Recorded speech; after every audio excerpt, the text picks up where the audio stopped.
Hi అండి, అందరికీ welcome to moms ten eaters. అందరూ ఎలా ఉన్నారు? సో ఈరోజు వీడియో అయితే నేను నా L2 వీసా ఎక్స్పీరియన్స్ని షేర్ చేసుకుందామని మీ ముందుకు వచ్చాను. సో వీడియోని అయితే స్కిప్ చేయకుండా ఎండ్ వరకు చూడండి. మీకు ఏమైనా డౌట్స్ ఉంటే కమెంట్ చేయండి, I will try to answer. So first of all L1 L2 visa అంటే ఏంటని చూద్దాం. L1 వీసా అంటే సపోజ్ ఇప్పుడు మీరు ఇదే కంపెనీలో వర్క్ చేస్తున్నారు, అదే కంపెనీ యూఎస్లో ఉంది అండ్ మీ కంపెనీ వాళ్ళు ఇంట్రా కంపెనీ ట్రాన్స్ఫర్ చేద్దాం అనుకుంటే ప్రాజెక్ట్ నిమిత్తం కానీ or something they wanted you transfer for few years like 3 years or 5 years depends అనమాట. సో అప్పుడు L1 వీసా వస్తుంది, టెంపరీ వీసా అనమాట. సో ఎవరైతే వాళ్ళు డిపెండెంట్స్ ఉంటారో వాళ్ళకి L2 వీసా అన్నది అంటే వాళ్ళు డిపెండెంట్స్. సపోజ్ L1 వీసా మా హస్బెండ్కి వచ్చింది, సో నేను మా బాబు ఏమైతే డిపెండెంట్స్ అవుతాం, వాళ్ళకి L2 వీసా వస్తారనమాట. So this basic about L1 and L2. And L1 visa L2 visa ఒకేసారి అప్లై చేసుకోవచ్చు. బట్ నా విషయంలో ఏమైంది ఏంటంటే మా హస్బెండ్కి అప్లై చేస్తున్న టైంలో నేను అప్పుడు ప్రెగ్నెంట్, ట్రావెల్ చేయడానికి కష్టం. అది యాక్చువల్లీ ఆయన చెన్నైలో తీసుకున్నారు. సో నేను అంతవరకు ట్రావెల్ చేయలేను. నేను ఎలాగో బేబీ పుట్టాక బేబీకి కూడా వీసా కావాలి కాబట్టి నేను ఆగిపోయాను. నేను హైదరాబాద్లో చూస్ చేసుకున్నాను బికాస్ నాకు కొంచెం దగ్గరగా ఉంటుందని. హైదరాబాద్ దగ్గర ఉంటుందని నేను హైదరాబాద్ చూస్ చేసుకున్నాను అనమాట. మనకి తెలిసినట్టుగా 2 slots ఉంటాయి. ఫస్ట్ వచ్చేసి బయోమెట్రిక్ వెరిఫికేషన్ అండ్ సెకండ్ వచ్చేసి వీసా ఇంటర్వ్యూ ప్రాసెస్ అనమాట. సో బయోమెట్రిక్ వెరిఫికేషన్ వచ్చేసి వీసా అప్లికేషన్ సెంటర్ హైటెక్ సిటీ మెట్రో స్టేషన్లో జరుగుతుంది. సో మెట్రో స్టేషన్ అని డౌట్ పడకండి, యాక్చువల్లీ నేను అదే డౌట్ పట్టి మెట్రో స్టేషన్లో వీసా అప్లికేషన్ సెంటర్ ఉండడం ఏంటి, అక్కడ బయోమెట్రిక్ వెరిఫికేషన్ జరగడం ఏంటి నేను అనుకున్నాను, కన్ఫ్యూజ్ అయిన అదే కాదా అని. బట్ అక్కడే ఉంటుంది ఫస్ట్ ఫ్లోర్లో. హైటెక్ సిటీ మెట్రో స్టేషన్ ఫస్ట్ ఫ్లోర్లో అయితే మనకి బయోమెట్రిక్ వెరిఫికేషన్ అనేది జరుగుతుందండి. సో మీరు ఆ రోజు ఏం చేయాలంటే మీకు ఇచ్చిన టైం స్లాట్ బట్టి మీరు 1.5 hour ఆర్ 15 minutes ముందు వెళ్తే చాలా. నేను యూజువల్ ఏమనుకున్నా, ఓకే 1 hour or 2 hours ముందు వెళ్తే పని అయిపోతుంది అని అనుకున్నాను. బట్ అలా కాదు, 15 minutes or 30 minutes ఇనఫ్ అండి. వాళ్ళు మన టైం ప్రకారం లైన్స్ మన ఇచ్చిన స్లాట్స్ ప్రకారం వాళ్ళు పిలుస్తారు. సో అక్కడ మనం లైన్ ఫామ్ చేయాలి. మనం ఒక 1 hour ముందు వెళ్ళిపోయినా కూడా ముందు ఇచ్చిన స్లాట్స్ వాళ్ళు ఇంకా అవుతూ ఉంటాయి. సో అక్కడ వెయిట్ చేయడం తప్ప చేసేది ఏం లేదు. సో 15 minutes or 30 minutes వెళ్ళడం చాలు. అండ్ ముఖ్యంగా అక్కడ మనం డాక్యుమెంట్స్ ఏమేమి పట్టుకెళ్ళాలని నేను నెక్స్ట్ క్లిప్లో యాడ్ చేశాను. అవే కాకుండా ఇంకా మీకు ఏమి ఇంపార్టెంట్ అని అనిపించినా అవన్నీ పట్టుకెళ్ళండి. This nothing wrong in carrying more కదా. అక్కడికి వెళ్ళి అది లేదు ఇది లేదు అనుకోండి, కంటే better to take everything. But ఇక్కడ చూపిస్తున్న డాక్యుమెంట్స్ అంతా మీరు హ్యాండీగా పెట్టుకోండి. అక్కడికి వెళ్ళి ఒకటి నెత్తుకునే దానికంటే మెయిన్ హ్యాండీగా పెట్టుకోవాల్సిన డాక్యుమెంట్ ఏంటంటే DS 160 ఫామ్ పెట్టుకోవాలి, మన passport and application confirmation letter and then visa application fee. So నన్నైతే అప్లికేషన్ కన్ఫర్మేషన్ లెటర్ అడగలేదు, వీసా ఫీ కూడా అడగలేదు. బట్ కొంతమంది అడగచ్చు. So better you keep it handy.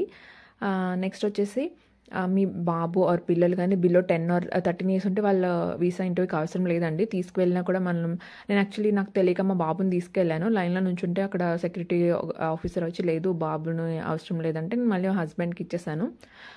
ఒకవేళ కొంతమంది నేను అనుకున్న ఒక పిల్లలు ఉంటే కొంచెం త్వరగా పంపిస్తారేమని, బట్ అలా కాదు. పిల్లలు ఉన్నా కూడా యూ హ్యావ్ టు వెయిట్. నేను ఒకళ్ళు చూసాను, వాళ్ళ పిల్లల్ని తీసుకుని వచ్చారు. స్టూడ్ ఇన్ ద క్యూ అనమాట. క్యూ అయ్యే వరకు అక్కడే నుంచున్నారు. సో వాళ్ళకి ముందు పంపించేది అలా ఏం లేదనమాట. సో బెటర్ పిల్లలు ఉంటే అవాయిడ్ చేసి వాళ్ళ పాస్పోర్ట్ ఫోటో మాత్రం తీసుకువెళ్ళండి. అది డైమెన్షన్స్ యాక్చువల్లీ నేను కింద కమెంట్ చేస్తాను. ఒకవేళ మీకు డౌట్ ఉంటే వాళ్ళ వెబ్సైట్ ఆఫీషియల్ పాస్పోర్ట్ వెబ్సైట్కి వెళ్ళండి. ఆ డైమెన్షన్లో మన ఫోటో అయితే పట్టుకెళ్ళాలి. సో అంతా అయిపోయాక మనం లైన్లో నుంచి ఉంటాం కదా. లైన్లో నుంచినప్పుడు మన టర్న్ వచ్చేటప్పుడు లోపలికి వెళ్ళాలన్నప్పుడు ఏంటంటే అక్కడ కొంతమంది వెరిఫికేషన్ వాళ్ళు వస్తారు. సో వాళ్ళు వచ్చి మన పాస్పోర్ట్ అండ్ DS Form 60 తీసుకుని మేబీ అక్కడ కూడా ఒక్కొక్కసారి వాళ్ళు visa fee receipt and application confirmation letter కూడా అడగచ్చు. So better keep it handy. So మెయిన్గా అయితే DS 160 అండ్ పాస్పోర్ట్ తీసుకుని మన పాస్పోర్ట్ నెంబర్ అండ్ DS 160లో ఉన్న పాస్పోర్ట్ నెంబర్ ఒకటేనా కాదా అనేసి చెక్ చేస్తారనమాట. అవంతా చెక్ చేశాక మనల్ని లోపల పంపిస్తారు. సో ఇప్పుడు లోపల ఏంటంటే మళ్ళీ ఒక క్యూ ఉంటుందండి. ఆ లోపల మళ్ళీ క్యూలో నుంచి ఉంటే వాళ్ళు ఏం చేస్తారంటే మన పాస్పోర్ట్ తీసుకుని అక్కడ మన కొన్ని డీటెయిల్స్ అడుగుతారు, నేమ్ ఆర్ సంథింగ్. మన నేమ్ అడుగుతారు, ఎన్ని అప్లికెంట్స్ అని అడుగుతారు. నేను మా బాబుది కాబట్టి నేను 2 అని చెప్పాను. సో 2 పాస్పోర్ట్లు తీసుకుని ఆ పాస్పోర్ట్కి వాళ్ళు స్టిక్కర్ వేస్తారనమాట. వాళ్ళు చెప్తారు మనకి ఆ స్టిక్కర్ మాత్రం తీయద్దు అని. ఆ స్టిక్కర్ వేసాక మళ్ళీ ఇంకా క్యూ ఉంటుంది, క్యూలో నుంచోాలండి. ఈలోపు ఏమంటారు అక్కడ కౌంటర్స్ ఉంటాయి. కౌంటర్స్ ఇన్ ద సెన్స్ మనం మెట్రోలో టికెట్ తీసుకుంటే కౌంటర్స్ ఎలా ఉంటాయి, సో అక్కడ కూడా అలాగే కౌంటర్స్ ఉంటాయి. వాళ్ళు ఆ సైడ్ ఉంటారు, మధ్యలో గ్లాస్ ఉంటుంది, మనం ఈ సైడ్ ఉండాలి. సో మనం అక్కడికి వెళ్ళినప్పుడు అక్కడ కూర్చోమని చెప్పి అక్కడ ఒక చార్ట్ ఉంటుంది. అక్కడ రూల్స్ అండ్ రెగ్యులేషన్స్ అవన్నీ చదవమంటారు. తెలుగులో కూడా ఉంటుంది, ఇంగ్లీష్లో కూడా ఉంటుంది. అవన్నీ చదివాక వాళ్ళకి కన్ఫర్మ్ చేయాలి. కన్ఫర్మ్ చేశాక ఫస్ట్ మన పాస్పోర్ట్స్ అడుగుతారు. మళ్ళీ సేమ్ అక్కడ సింగిల్ అప్లికెంట్ నెంబర్స్ ఎంత, ఒకళ్ళ రెండు అని అడుగుతారు. అడిగాక బేసిక్ డీటెయిల్స్ లైక్ యూనో మీ పేరు, డేట్ ఆఫ్ బర్త్, నాది మా బాబుది డేట్ ఆఫ్ బర్త్, పేరు రెండు అడిగారు. రెండు అడిగాక మా బాబు ఫోటో అడిగారనమాట. ఆ ఫోటో ఇచ్చాక వాళ్ళు నాది ఫింగర్ ప్రింట్ తీసుకుని యూఆర్ డన్ విత్ వెరిఫికేషన్, ఈ ఫోటో మీరు ఇంటర్వ్యూకి వెళ్ళినప్పుడు కూడా ఈ ఫోటో తీసుకెళ్ళాలని చెప్పారు. అలాగే మన దగ్గర డిఎస్ ఫామ్ 160 ఉంటుంది కదా, దానిపైన సీల్ వేసారనమాట. సీల్ వేసి పంపిస్తారు. సో ఇది అనమాట బయోమెట్రిక్ వెరిఫికేషన్. ఇక్కడ మనం టెన్షన్ పడాల్సిన ఏమీ లేదు. నెక్స్ట్ వచ్చేసి ఇంటర్వ్యూ ప్రాసెస్. సో ఇదేంటంటే ఫైనాన్షియల్ డిస్ట్రిక్ట్లో ఉందండి. మనకి యాక్చువల్లీ అప్లికేషన్ ఫామ్లో ఉన్న అడ్రస్ని అక్కడ యూఎస్ కాన్సులేట్ ఉన్న అడ్రస్ కొంచెం డిఫరెన్స్ ఉంది. ఫస్ట్ టైం కొంచెం కన్ఫ్యూజ్ అయ్యాను అనమాట. అప్లికేషన్లో ఉన్న అడ్రస్ పట్టుకుని వెళ్తే అక్కడ లేదు, షిఫ్ట్ అయిందని చెప్పారు. సో బెటర్ మీరు చెక్ చేసుకుని వెళ్ళండి. యూఎస్ కాన్సులేట్ అంటే ఫైనాన్షియల్ డిస్ట్రిక్ట్లో ఉంటుంది. అక్కడ కూడా అంతే అండి, మీరు 1 hour or half like 2 hours ముందు వెళ్ళిన పని అవ్వదు. అక్కడ చాలా చాలా క్యూ ఉంటుంది కాబట్టి better you go 15 minutes, maximum half an hour ముందు వెళ్తే చాలు. అక్కడ కూడా బయట యాక్చువల్ సెక్యూరిటీ గార్డ్స్ అనౌన్స్ చేస్తారు మన క్యూ బట్టి, మన లైన్ మనం ఎప్పుడు నుంచోవాలి అనేసి. సో అక్కడ నుంచోవాలన్నమాట. అలా నుంచుంటే అలా లోపలికి వెళ్తున్నప్పుడు అక్కడ మెయిన్ ఫస్ట్ పాస్పోర్ట్స్ అడుగుతారు అనమాట. పాస్పోర్ట్ చూసుకుని మన లోపల పంపిస్తారు. అండ్ అక్కడ డాక్యుమెంట్స్ ఏమేమి తీసుకెళ్ళాలని నేను మళ్ళీ లిస్ట్ ఇచ్చాను. యాక్చువల్లీ డాక్యుమెంట్స్ అన్నీ మనకి కంపెనీ వాళ్ళే ఇస్తారు, మన హస్బెండ్ కంపెనీ ఆర్ మీ డిపెండెంట్ కంపెనీ వాళ్ళు ఇస్తారు. సో మీరు అవి కాకుండా ఎక్స్ట్రా ఏమైనా పట్టుకెళ్ళాలన్నా, ఇందులో కాకుండా మీరు వాళ్ళు ఏమైనా ఎక్స్ట్రా చెప్తే పట్టుకెళ్ళండి. This nothing wrong in carrying. So ఈ డాక్యుమెంట్స్ అన్నీ మీరు తీసుకెళ్ళి, ఇక్కడైతే చాలా స్ట్రిక్ట్ సెక్యూరిటీ చెక్ అండి.